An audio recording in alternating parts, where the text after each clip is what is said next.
जोंनि बिसानि गोजाम आफादखौ थांनाय 5 जुलाइआव जोङो धेकियाजुलियाव सिफायनानै गोदान आफाद दानाय जादोंमोन। बेनिनो गोदान आफादनि दिनै जोङो बर'मानि पायनियार एकाडेमियाव गिबि मावसुमा मेलखौ खुंफुंनाय जाबाय आरो बेवहाय दिनै गासै 14था जिल्लानि आफादगिरि नेहाथारि बिथांमोना बाहागो लाफैदों। लोगोसेनो जोंनि मिरु आफादनि गासै 70निबो बांसिन मिरु मावसुमा आफादनि सोद्रोमा बिथांमोना बाहागो लाफैदोंमोन आरो बेवहाय जों दिनै कालेक्टिभलि आरो इउनिमासलि माखासे डिसिसनफोरखौ लानाय जादों। बेनिनो मेइन डिसिसनानो जाहैबाय जोंनि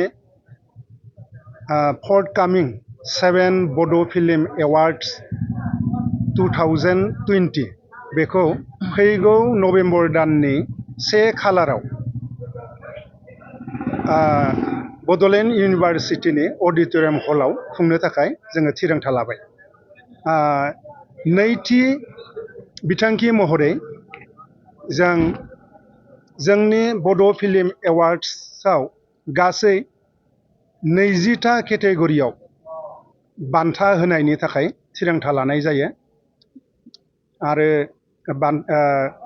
बेवहाय जोङो राङारि अनसुंथाइ एबा प्राइज मानि हिसाबै मोनब्रै केटेगरियाव 1 लाख करि होनाय जागोन। जेरै best film, best director, best actor male, best actor female. बाखि 16था केटेगरियाव ट्रफिजों लोगोसे जोङो 50,000 राङै होनाय जागोन। थामथि बिथांखि हिसाबै लानाय जायो जायफोर जोंनि बर' समाजाव सुंद' सावथुन बानायो बिथांमोनखौ नोजोर बोनानै जोङो बे खेबावबो सुंद' सावथुन बादायलायनाय शर्ट मुभि कम्पिटिसनखौबो नाजावनाय जादों। बेवहाय ट्रफिजों लोगोसे जोङो केस 25,000 रां होनाय जागोन। बेनि अनगायैबो जोंनि गेजेराव माखासे प्रडिउसार बिथांमोना मिउजिक भिडिअ बानायो। दा मिउजिक भिडिअनि बाथ्राखौबो जों साननानै बा मिउजिक भिडिअजों लोब्बा गोनां महरगिरिफोरखौ मोनसे थुलुंगा होनो थाखाय जोङो मिउजिक भिडिअ कम्पिटिसनबो लानाय जादों। बेवहायबो ट्रफिजों लोगोसे प्राइज मानि थागोन। बेखौ जोङो फैबाय थानाय समाव थिग खालामगोन जोंनि कन्डाक्ट कमिटि आरो मिरु बिसाया। बेनि अनगायैबो जोंहा बोसोरफ्रोमबो जोङो जोंनि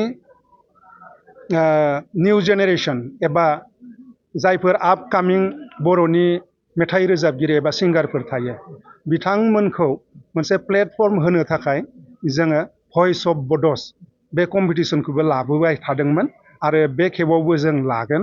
दा बेखिनियानो गुबैयै बुंनो थाङोब्ला। डेट लाबाय नामा हाबाफारि?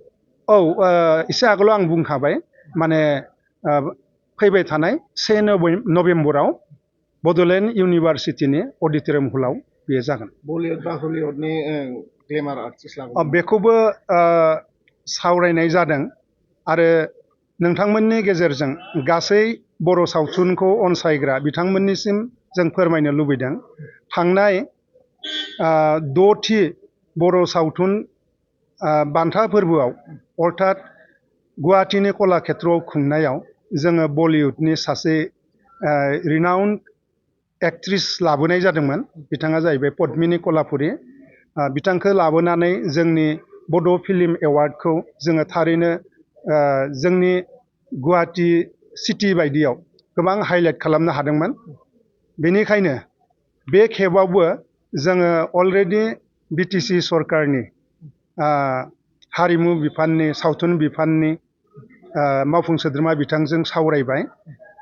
बिथांनि स्पन्सरशिपआवनो एबा बिथांनि सापर्टआवनो बलिउडनिफ्राय फिन खेबसे महरगिरि एबा एक्टर एक्ट्रिस लाबोनो थाखाय जों थिरांथा लानाय जाबाय।